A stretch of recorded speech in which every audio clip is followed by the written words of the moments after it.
Hello dear students. आज 20 जनवरी और आज तो गजब वोकैबलरी है। आपके हेडलाइंस में ही जबरदस्त वोकैबलरी है दोस्तों। आज मजा आने वाला है। Gearing up for change. Gear up मतलब तैयार होना। Gearing up for change, change के लिए तैयार होना। Gearing up. India is gearing up for the general elections. Bharat तैयार हो रहा है जनरल इलेक्शंस के लिए, है ना। Gear up for something, gear up to do something, gear up. Okay, gearing up for change on IMD and weather analysis. ये word पे ज्यादा ध्यान दीजिए, एनालिसिस। यहाँ आई अक्सर देखते होंगे आप, जब आई होता है इसमें तो वो सिंगुलर होता है, एनालिसिस। ओके, और जब ई है तो ये प्लूरल है, एनालिसिस। प्रोनाउंसिएशन भी बदल जाता है दोस्तों। एस आई एस को सिस पढ़ते हैं, एनालिसिस, और जब एस ई एस है तो एनालिसिस पढ़ते हैं। Having contemporary relevance, contemporary, contemporary अभी के समय से, है ना, कंटेम्प्ररी। रेलेवेंस लेना देना, नाउन, इसी से बनता है एडजेक्टिव रेलेवेंट। और आप अक्सर सुनते होंगे इररेलेवेंट, उल्टा रेलेवेंट का होता है irrelevant, antonym, opposite. Relevant, irrelevant. Relevance noun है। India needs region specific plans. भारत को क्या चाहिए? रीजन स्पेसिफिक प्लान्स चाहिए to improve climate resilience, climate resilience को इम्प्रूव करने के लिए। क्लाइमेट रेजिलियंस क्या होता है दोस्तों? जैसे क्लाइमेट का जो हम पे असर होता है उससे बचना चाहते हैं। जैसे क्लाइमेट का असर, जैसे जबरदस्त बारिश होने वाली हो तो हम लोग पहले से तैयारी करते हैं, ठीक है। सुखाड़ आने वाला होता है तो पहले से तैयारी करते हैं। तो इन तैयारियों को बेहतर करने के लिए we need region specific plans. दूसरा स्टोरी है डिस्टेंट गोल। डिस्टेंट एडजेक्टिव, दूर का। डिस्टेंस जानते हैं आप, डिस्टेंस नाउन है और डिस्टेंस से डिस्टेंट बनता है एडजेक्टिव। डिस्टेंट रिलेटिव्स यानी दूर के रिश्तेदार, ठीक है। डिस्टेंट गोल एक दूर का एम्बिशन है, दूर का ये गोल है, टारगेट है, यानी कि ये जो अभी हाल फिलहाल में अचीव नहीं होने वाला है। तो एक डिस्टेंट गोल है। और राहुल गांधी इस भारत जोड़ो न्याय यात्रा, राहुल गांधी की भारत जोड़ो न्याय यात्रा पे ये एडिटोरियल है। और एडिटोरियल कह रही है कि राहुल गांधी के लिए डिस्टिंक्ट गोल है क्या भाई? Rahul Gandhi needs to do more. Rahul Gandhi को जरूरत है कि ज्यादा करें, do more than project himself as prime minister Modi is challenger. सिर्फ अपने आप को प्राइम मिनिस्टर मोदी के चैलेंजर के तौर पे जो प्रोजेक्ट करना है उससे ज्यादा करना होगा। प्रोजेक्ट हिमसेल्फ, अपने आप को प्रोजेक्ट करना as prime minister Modi is challenger. बस इस इतना करने से काम नहीं चलेगा। ये जो यात्रा करते हैं इससे ये क्या करते हैं, अपने आप को प्रोजेक्ट करते हैं प्राइम मिनिस्टर मोदी के चैलेंजर के तौर पे। लेकिन राहुल गांधी को उससे ज्यादा करना होगा, एडिटोरियल का कहना है। चलिए राहुल गांधी वगैरह को छोड़िए, हम लोग चलते हैं इस स्टोरी पे और देखते हैं क्या है। Gearing up for challenge. Earlier this week the India Meteorological Department, IMD, India Meteorological Department. Earlier this week, the IMD entered the 150th year of its existence. 150वें साल में प्रवेश कर गया। its existence यानी 150 साल पहले इसको बनाया गया था, IMD को। Earlier this week, the IMD entered, past simple, subject हो गया, the IMD entered verb, okay, the 150th year of its existence. Okay. While at present, while को बार बार हर एक टेक्स्ट में आप लोग देखते हो, रोज देखते हो, while का यूज करते हैं कॉन्ट्रास्ट कंपैरिजन के लिए, ठीक है। While at present it analyzes, अब जरा देखिएगा, ठीक है। यहाँ और यहाँ दोनों वर्ड्स की स्पेलिंग एक है, लेकिन मैंने इसको एनालाइजेस पढ़ा, ठीक है। ये वर्ब है, एनालाइज करना। While at present it analyzes the entire spectrum of climate and weather, अभी फिलहाल एट प्रेजेंट में इट एनालाइजेस, ये एनालाइज करता है the entire spectrum of climate and weather, पूरा का पूरा क्लाइमेट और वेदर को, पूरे स्पेक्ट्रम को एनालाइज करता है। From cyclones to fog, cyclones भी एनालाइज करता है, फॉग भी एनालाइज करता है, सब चीज को एनालाइज करता है। अभी प्रेजेंट में तो ये सब चीज को एनालाइज करता है। इट वॉज कंसीव्ड, इसको बनाया गया था, कंसीव किया गया था। कंसीव करना मतलब किसी चीज को पैदा करना, ठीक है। when babies are conceived, तो औरतें प्रेग्नेंट होती तो बोलते हैं babies are conceived. Okay, तो similarly it was conceived, this IMD was conceived, इसको बनाया गया था in colonial times. colonial times मतलब पता है ना आपको, जब इंडिया गुलाम था भारत अंग्रेजों का, तो in colonial times it was conceived, it was put into existence in colonial times. इसको कंसीव किया गया था colonial times में, to prove the mysteries of the southwest monsoon. किस चीज के लिए बनाया गया था? To prove the mysteries of the southwest monsoon. South monsoon की मिस्ट्रीज को जानने के लिए, समझने के लिए, टू प्रोब, समझने जानने क्या हुआ कैसे हुआ, प्रोब करना, जांच करना। यहाँ जांच करना मतलब हो गया समझना, basically the mysteries of the southwest monsoon. The needs were practical. उस समय इसकी जरूरत थी, प्रैक्टिकल जरूरत थी। क्या थी प्रैक्टिकल जरूरत? The British administration concerned about revenues. British administration को उस समय सबसे ज्यादा लेना देना किस चीज से होता था? कि कितना पैसा आता है इंडिया से, कितना रेवेन्यू आता है इंडिया से। तो they were only concerned about revenues. उनको बस एक बात की चिंता थी, रेवेन्यूज की। किस बात से कंसर्न थे वो? सिर्फ रेवेन्यूज के बारे में, कि भाई कितना आ रहा है। was intimately aware, कितनी vocabulary आ रही है, बढ़िया बढ़िया। The British administration was intimately aware, बहुत अच्छे से वो aware थे, यानी उनको बहुत अच्छे से जानकारी थी। The British administration was intimately aware. अच्छा, कैसे बनता है intimately aware? ये भी अगर आप सोचना चाहे तो आप समझ सकते हैं। आप एक intimate friend समझते हैं? intimate friend, एक इंटीमेट फ्रेंड वो होता है जो आप, अंतरंग मित्र जिसको कहते हैं हिंदी में, अंतरंग, जो आपकी हर बात जानता है, एन इंटीमेट फ्रेंड। तो इंटीमेट एक एडजेक्टिव है, तो उसमें एल वाई डाल दिया तो इंटीमेटली हो गया। तो इंटीमेटली अवेयर मतलब पूरे अंदर से अवेयर, मतलब अच्छे से जानना, भली भांति वाकिफ होना, हिंदी में बोल सकते हैं, ठीक है। तो भली भांति वाकिफ थे, was intimately aware of the influence of the monsoon. Monsoon का जो इन्फ्लुएंस होता है ना, उससे भली भांति वाकिफ थे। ऑन हार्वेस्ट, जो हमारे हार्वेस्ट पे जो इन्फ्लुएंस होता है मॉनसून का, उससे भली भांति वाकिफ थे, इंटीमेटली अवेयर थे वो। एंड दस, इस तरह से एक्सट्रीमली इन्वेस्टेड इन डिटर्मिनिंग, और इस तरह से पूरी तरह से इन्वेस्टेड थे डिटर्मिन करने में, whether past observations of wind, rain and sunshine could be used to predict future torrents and droughts. और वो सोचते थे कि क्या पास्ट के जो ऑब्जर्वेशंस हैं, विंड के, रेन के, सनशाइन के, इनको यूज किया जा सकता है फ्यूचर टॉरेंट्स और ड्रॉट्स को प्रेडिक्ट करने में। टॉरेंट्स और एंड ड्रॉट्स, ड्रॉट्स मतलब आप जानते हैं जहां बारिश की कमी होती है, ड्रॉट सुखाड़ कहते हैं। टॉरेंट्स जब ढेर ज्यादा बारिश हो, उसको टॉरेंट्स कहते हैं। टॉरेंट एक नाउन के तौर पे यूज किया जाता है, जिसका मतलब होता है ढेर सारा। इन टॉरेंट फ्रेज यूज किया जाता है, ठीक है। Tourist are travelling in, coming to the city in torrent, तो इसका मतलब, और in torrents, tourist are coming to the city in torrents मतलब बहुत ज्यादा नंबर में आ रहे हैं वो, ठीक है। Big number, large number, torrents, ठीक है। तो टॉरेंट्स का वैसे यूज बहुत कॉमन है। आपने एक साइट का भी नाम सुना होगा, टॉरेंट्स परहैप्स। वहां से आप डाउनलोड कर सकते हैं फाइल्स को तेजी से। फिर तो एक फाइल का टाइप भी होता है टॉरेंट, मेरे ख्याल से।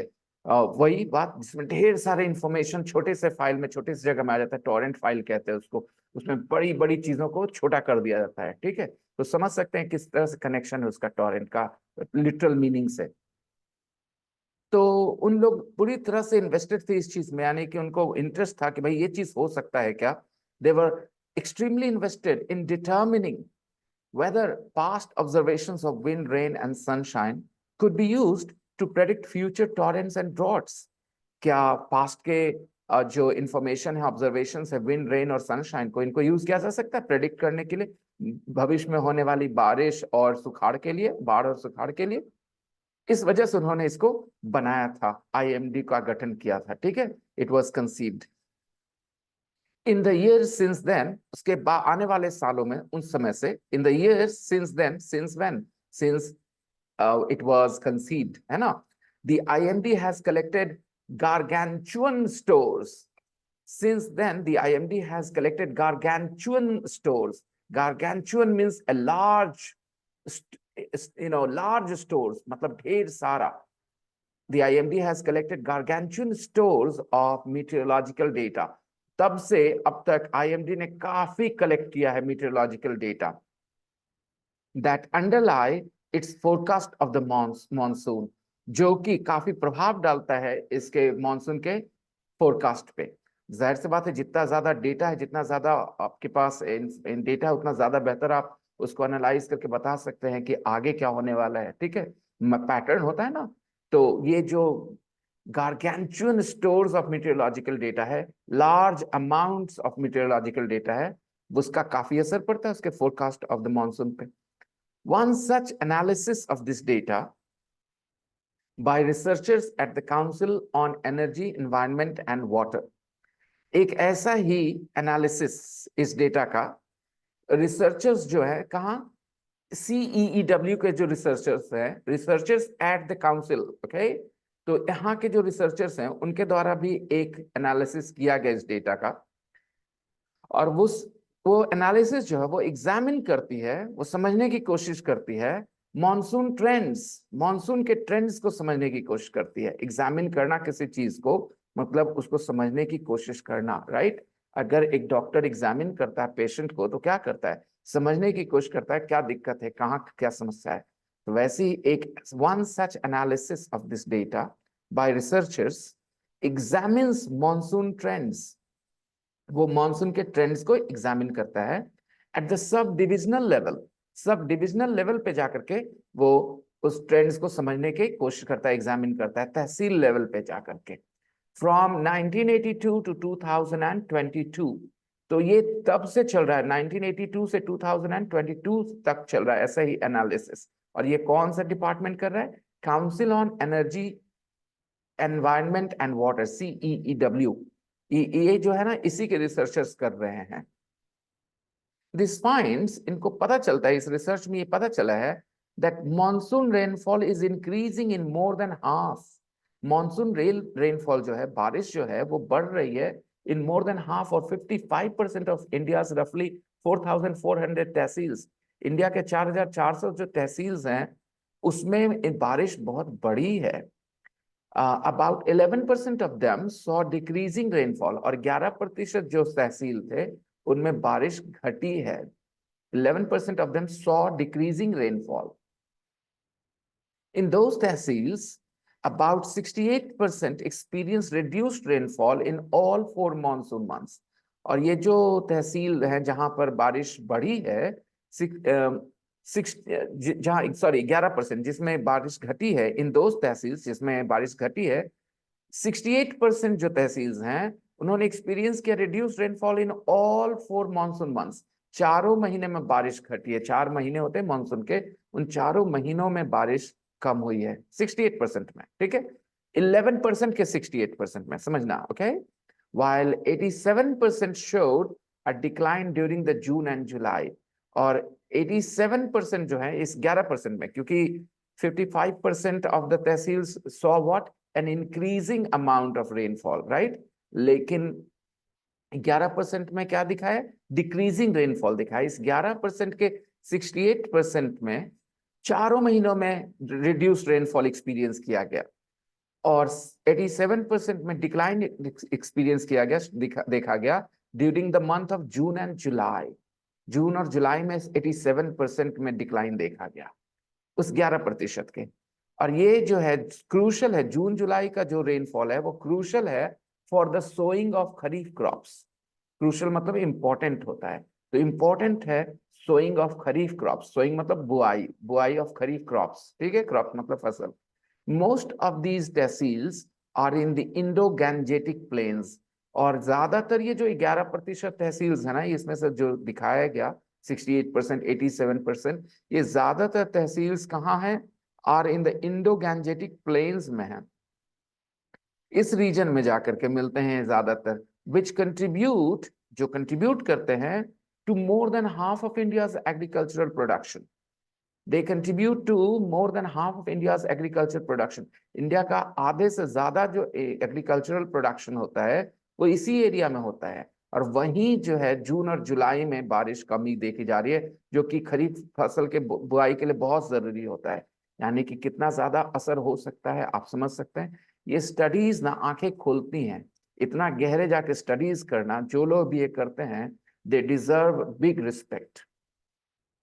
वैसे तो हम सब लोग काम करते हैं पैसे कमाने के लिए, लेकिन ये लोग जो काम करते हैं पैसे तो कमाते हैं, सैलरी तो मिलती है, लेकिन इनका जो कंट्रीब्यूशन आप देख सकते हो, इतनी गहरी समझ मिली हम लोगों को इनके रिसर्च से। और इन्होंने ये रिसर्च किया 1982 से 2022 तक, ये एनालिसिस कर रहे थे बैठ करके सारी चीजों का, तब जाकर के आज हम लोग को ये सब पता चला है। which contribute to more than half of India's agriculture production, northeastern India and the Indian Himalayan region। ये जो नॉर्थ ईस्ट इंडिया है और इंडियन हिमालयन रीजन है, इस सब का half of India agricultural production होता है यहाँ पे। तो ये बहुत क्रूशल है जहां पर बारिश कमी हो रही है। और आपने लोगों को बोलते भी सुना होगा कि जहां बारिश होनी चाहिए गांव देहात में, वहां बारिश नहीं हो रही है, और जहां बारिश नहीं होनी चाहिए शहर, वहां खूब बारिश हो रही है। The study also found इस स्टडी में ये भी पता चला है that 30% of India's districts witness several years of deficient rainfall years। ये 30% ऑफ इंडिया डिस्ट्रिक्ट जो हैं, इंडिया के जो 30% डिस्ट्रिक्ट हैं, उन्होंने सेवरल ईयर्स विटनेस किया डिफिशिएंट रेनफॉल का, यानी कि कम बारिश वाले साल थे। कई साल ऐसे रहे जिसमें बारिश कम हुई, 30% में deficient come, okay, and 38% many years of excessive rainfall। और 38% ने क्या एक्सपीरियंस किया, क्या विटनेस किया, क्या देखा, क्या हुआ वहां पे हुआ एक्सेसिव रेनफॉल। 30% में काफी कम बारिश हुई है और 38% में ज्यादा बारिश हुई है, यानी कि बारिश जो है बराबर नहीं बट रही है, बहुत ज्यादा बहुत कम हो रही है। Some tehsils in Rajasthan, Gujarat, Central Maharashtra and parts of Tamil Nadu that historically were dry, कुछ जो तहसील थे इन राज्यों में जो कि हिस्टोरिकली ड्राई थे, वहां बारिश नहीं होती थी, वर ऑल्सो गेटिंग वाटर। यहां भी बारिश होने लगी, यहां भी बारिश आई। इस तरह के सेंटेंसेस ना आप जैसे बच्चों को बहुत परेशान करते हैं जिनकी इंग्लिश अच्छी नहीं होती है, क्योंकि आप रिदम में पढ़ते नहीं हो, और आप यहाँ वर्ड देखते हो, फिर ड्राई, फिर वर्ड देखते हो, आपको लगता है टाइपिंग एरर है, क्या है। लेकिन ये बहुत सिंपल सेंटेंस है अगर आप अच्छे से पढ़ते हैं इसको तो। Some tehsils in Rajasthan, Gujarat, central Maharashtra and parts of Tamil Nadu that historically were dry were also getting water। तो यहाँ पर ये वर्ड आपका हो गया सेंटेंस का, क्या कह सकते हैं, वर्ब, और ये पास्ट कंटिन्यूअस का सेंटेंस है, और इसके पहले ये सारी चीजें सब्जेक्ट हो गई आपकी। ठीक है, Gujarat, some tehsils in Rajasthan, Gujarat, central Maharashtra and parts of Tamil Nadu that historically were dry, ये एक रिलेटिव क्लॉज हो गया आपका, जो सब्जेक्ट को आपके ये कर रहा है। मैं आपको दिखाता हूं फिर से, यहां से देखिए, दैट से देखिए और ड्राई तक आइए, ये आपका रिलेटिव क्लॉज हो गया इन तहसील के लिए। Some tehsils that historically were dry, कुछ तहसील जो हमेशा से ड्राई थे, वर ऑल्सो गेटिंग वाटर। तो आपको हमेशा एक सम से पहले सिंपल सेंटेंस समझना होगा पूरे लंबे सेंटेंस में। Some tehsils that historically were dry were also getting water, और ये सम तहसील्स कहाँ है, यहाँ यहाँ है। ठीक है, there were also changes underway in the northeast monsoon। northeast monsoon में भी कुछ changes हो रहे थे। there were also changes underway। कोई भी चीज underway होना तो वो हो रहा होता है, एक्शन में होता है। there were also changes underway, okay, if a contest is underway, if an event is underway, तो वो हो रहा होता है। changes are underway तो changes हो रहे होते हैं। there were also changes underway in the northeast monsoon। northeast monsoon में भी बदलाव हो रहे थे। which sets in जो कि शुरू होता है, set in मतलब शुरू होना। which ये अच्छा फ्रेजल वर्ब है, इसको फ्रेजल वर्ब वाले प्लेलिस्ट में जगह मिलने वाली जल्दी ही। which sets in during October, जो शुरू होता है, नॉर्थ ईस्ट मानसून कब शुरू होता है दोस्तों, अक्टूबर में होता है, नवंबर में, दिसंबर में होता है। But primarily impacts peninsular India, लेकिन प्राइमरीली मतलब मेनली इम्पैक्ट्स, असर डालता है पेनिनसुलर इंडिया पे। पेनिनसुलर इंडिया मतलब south India. The north east monsoon rain has increased by more than 10% in the past decade. जो नॉर्थ ईस्ट का मॉनसून का रेन है वो भी बढ़ा है 10% इन द पास्ट डेकेड, पिछले 10 सालों में 10% बढ़ा है। in approximately 80% of tehsils in Tamil Nadu, 44% in Telangana and 39% in Andhra Pradesh respectively. और ये जो 10% जो बढ़ोतरी हुई है वो 80% तहसील में हुई है तमिलनाडु के, 44% तहसील तेलंगाना के और 39% आंध्र प्रदेश के respectively. The southwest monsoon accounts for nearly 76% of India's annual rainfall. ये मैंने ऑलरेडी कवर कर लिया. अकाउंट फॉर आप अगर देखेंगे तो हमारे प्लेलिस्ट में है. अगर आप जाकर देखोगे हमारा फ्रेजल वर्ब का प्लेलिस्ट तो आपको अकाउंट फॉर दिख जाएगा. The southwest monsoon accounts for nearly 76% of India's annual rainfall. देखिए इसका साफ मतलब है कि जो साउथ वेस्ट का मॉनसून है वो भारत के नियरली 76% ऑफ इंडिया के जो भारत का एनुअल रेनफॉल होता है ना उसका कंट्रीब्यूशन क्या होता है यहीं से आता है. तो the south west monsoon accounts for nearly 76% of India's annual rainfall and with about 11% from the north east monsoon. और 11% कहां से आता है? नॉर्थ ईस्ट मॉनसून से आता है. That India's monsoons are increasingly prone to long dry spells. और ये बात भी आप जानते हैं कि इंडिया के जो मॉनसून्स हैं वो प्रोन है लॉन्ग ड्राई स्पेल्स के. क्यों? इसका मतलब है कि अक्सर भारत के मॉनसून में लॉन्ग ड्राई स्पेल्स भी होते हैं कि काफी दिनों तक बारिश नहीं होती है, ऐसा होता है ना.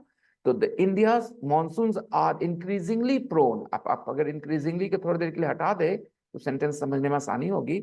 India's monsoons are prone to long dry spells. आपको मैंने बताया है कि if you are prone to something, वो चीज का आप पे असर होता है, वो चीज आप पे असर डालती है, वो चीज आपके साथ होती है. तो भारत के मॉनसून में क्या होता है? लॉन्ग ड्राई स्पेल्स होते हैं, ठीक है. And punctuated by torrential wet spells. और पंक्चुएटेड बाय बोलने का यहाँ मतलब है कि बीच बीच में जबरदस्त एक्स्ट्रा बारिश वाला स्पेल भी होता है, टोरेंशियल वेट स्पेल्स भी होते हैं, यानी ज्यादा बारिश भी हो जाती है. यानी हमारे भारत का जो मॉनसून है ना वो बहुत ज्यादा इवनली स्प्रेड नहीं है. ये समस्या हमारे साथ शुरू से रही है, समस्या भारत के साथ. Is well documented. और ये वेल डॉक्यूमेंटेड है कि ऐसा होता है भारत के मॉनसून के साथ. If something is well documented तो वो चीज बहुत अच्छे से सबको पता है उसके बारे में. If something is well documented तो चूंकि अगर शाब्दिक अर्थ लेंगे तो उसके बारे में बहुत बार लिखा गया है, बहुत बार बात की गई, यानी सबको पता है. समथिंग इज वेल डॉक्यूमेंटेड मतलब उसके बारे में काफी रिकॉर्ड्स हैं, काफी बातें की गई हैं, काफी इसको एक्नॉलेज किया गया है. Though how much of it can be explained by natural variability and how much from global warming is an active area of research. हालांकि ये जो उतार चढ़ाव है बारिश में, कहीं लॉन्ग ड्राई स्पेल्स होते हैं, फिर टॉरेंशियल वेट स्पेल्स होते हैं, इसमें से कितना नेचुरल वेरिएबिलिटी की वजह से होता है और इसमें से कितना ग्लोबल वार्मिंग की वजह से होता है, ये एक एक्टिव एरिया ऑफ रिसर्च है. मतलब अभी इस पे रिसर्च चल रहा है, एक्टिव एरिया ऑफ रिसर्च है, यानी इस पे अभी रिसर्च चल रहा है कि भाई क्या ये नेचुरल वेरिएबिलिटी से की वजह से हो रहा है, ये ऐसे ही होता है कि कभी कम कभी ज्यादा होना है, जैसे मार्केट में कभी किसी शॉप में कभी ज्यादा कभी कम पैसे आते ही रहते हैं, इस वजह से हो रहा है, या ग्लोबल वार्मिंग की वजह से हो रहा है ना. इस पे this is an active area of research, यानी इस पे भी रिसर्च चल रहा है. While revenue extraction guided colonial interest, फिर while आया कंपेयर कंट्रास्ट करने के लिए, ठीक है. While revenue extraction, जो रेवेन्यू एक्सट्रैक्शन था, पैसा लेना उगाही करना था ना उनको, इसकी वजह से कॉलोनियल इंटरेस्ट था. गाइड करना, किसी चीज को गाइड करना यानी रीजन बन जाना. Revenue extraction guided colonial interest. आखिर अंग्रेजों को क्या इंटरेस्ट था ये सेट करने में? IMD रेवेन्यू एक्सट्रैक्शन उनका इंटरेस्ट था. तो revenue extraction guided colonial interest in weather. मौसम में उनको इंटरेस्ट क्यों आया? रेवेन्यू एक्सट्रैक्शन की वजह से. एट द रीजनल लेवल्स, क्या जरूरत है उनको भारत के रीजन्स में पता करने का कहाँ क्या बारिश होगी नहीं होगी? उनका मेन मकसद था revenue extraction. While revenue extraction guided colonial interest in weather at the regional levels, such analysis have a new contemporary relevance. भले ही उन्होंने किया हो पैसे के लिए, लेकिन आज इस तरह का जो एनालिसिस है, ये प्लूरल है दोस्तों, इसीलिए हैव लिखा है, ठीक है. तो कभी किसी दिन एग्जाम में यहाँ पर हैज करके भी कोई क्वेश्चन आ सकता है एरर ढूंढने के लिए, और आप ध्यान नहीं दे पाओगे कि एनालिसिस, ये जो ES है ये प्लूरल होता है, इसलिए यहाँ हैव होना चाहिए, हैज नहीं। तो इस तरह के क्वेश्चंस क्रिएट किए जा सकते हैं कॉमन एरर के लिए। Such analysis have a new contemporary relevance. आज के जमाने में बहुत ज्यादा उसका रेलेवेंस है इस तरह के डेटा का जो रीजनल लेवल पे कलेक्ट किया जा रहा है। दिस इज टू मेक, आप समझ गए कंटेम्प्रेरी रेलेवेंस क्या है उस आईएमडी का।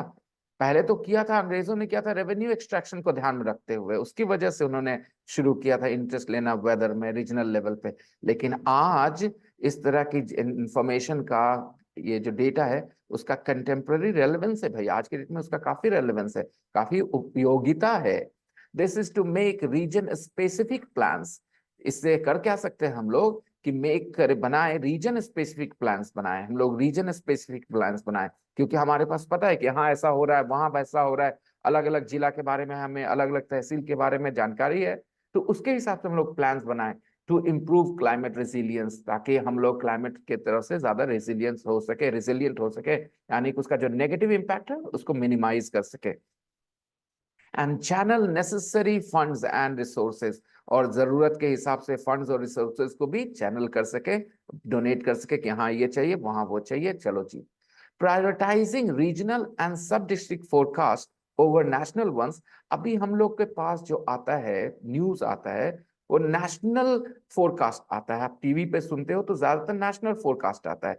तो हम लोग को प्रायोरिटाइज करना होगा रीजनल और सब डिस्ट्रिक्ट फोरकास्ट को, कि रीजनल फोरकास्ट है कि इस जगह पे ऐसा होने वाला, उस जगह पे ऐसा होने वाला है।